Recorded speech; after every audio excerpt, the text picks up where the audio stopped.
Hi all, welcome to my channel. இன்றைக்கி நம்ம சேனலில் என்ன பார்க்க போகிறோம் அப்படின்னா, ட்ரெடிஷ்னல் ஸ்டைலில் முருங்கைக்காய் சாம்பார் எப்படி வைக்கிறதுன்னு தான் பார்க்க போகிறோம். வாங்க வீடியோக்குள்ளே போகலாம். 2 கப் துவரம்பருப்பு எடுத்துக்கோங்க.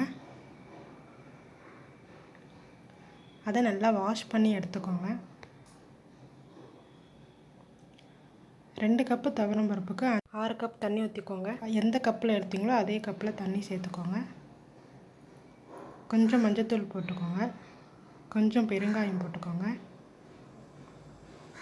இப்போ மூடி ஒரு 5லேருந்து 6 விசில் விட்டுக்கோங்க. விசில் வரத்துக்குள்ளே புளி ஊற வச்சிடலாம். ஒரு எலுமிச்சைப்பழம் சைஸ் புளி எடுத்துக்கோங்க. தேவையான அளவு உப்பு போட்டுக்கோங்க.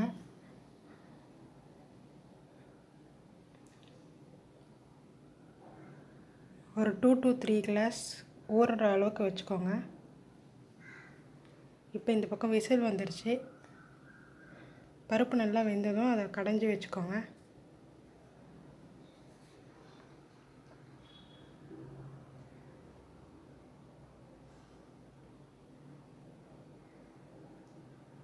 நல்லா கடைஞ்சிட்டு இது ஒரு பாத்திரத்தில் மாற்றிடலாம். இதை அப்படியே வச்சுட்டு இந்த பக்கம் புளி தண்ணியை கரைச்சி ஃபில்ட்ரு பண்ணி எடுத்து வச்சுக்கோங்க.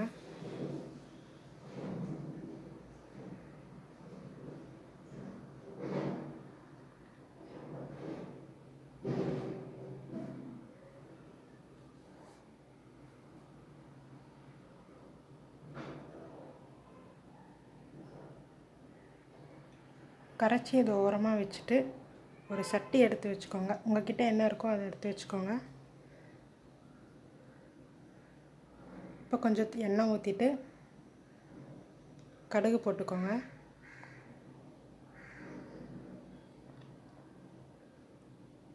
இப்போ வெங்காயம் சேர்த்துக்கோங்க.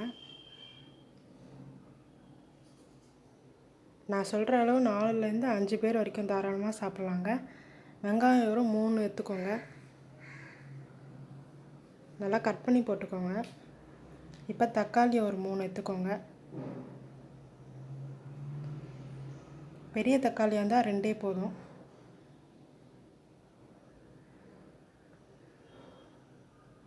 நல்லா வதக்கி விட்டுக்கோங்க. புளியில் ஆல்ரெடி உப்பு போட்டாச்சு, இருந்தாலும் இது வதங்கிறதுக்காக கொஞ்சமாக போட்டுக்கலாம்.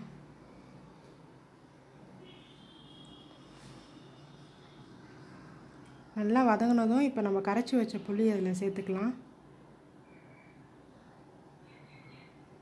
உங்களுக்கு தேவையான அளவு தண்ணி ஊற்றிக்கோங்க. மிளகாத்தூள் ஒரு 3 ஸ்பூன் போட்டுக்கோங்க. இது வீட்டிலேயே அரைச்ச மிளகாத்தூளுங்க. நீங்கள் எந்த மிளகாத்தூள் யூஸ் பண்ணுவீங்களோ அதை போட்டுக்கோங்க, இல்லைனா சாம்பார் தூள் போட்டுக்கோங்க.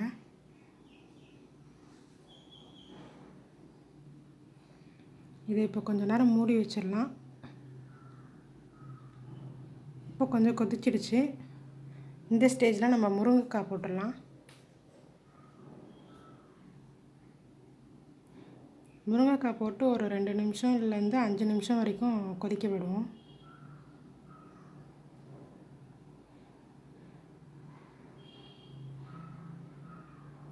முருங்கைக்காய் சீக்கிரமே வெந்துடுங்க. ஸோ ரொம்ப நேரம் கொதிக்க விடணும்னு அவசியம் இல்லை. இப்போ வெந்துடுச்சு. கொஞ்சம் கொதிக்க விட்டதுக்கப்புறமா பருப்பு கடைஞ்சி ஊற்றிடலாம். இப்போ பருப்பு கடைஞ்சி ஊற்றினதுக்கப்புறம் கொஞ்சம் நேரம் கொதிக்க விட்டுருங்க, 5 நிமிஷம். இந்த ஸ்டேஜில் கருவேப்பிலை போட்டுக்கோங்க. அவ்வளோதாங்க, சூப்பரான சாம்பார் ரெடி. ஒரு டைம் இந்தமாரி செஞ்சு பாருங்கள், கண்டிப்பாக நல்லா இருக்குன்னு சொல்லுவீங்க. இந்த வீடியோ உங்களுக்கு பிடிச்சிருந்ததுன்னா கமெண்ட் பண்ணுங்கள், லைக் பண்ணுங்கள், ஷேர் பண்ணுங்கள், சப்ஸ்கிரைப் பண்ணுங்கள்.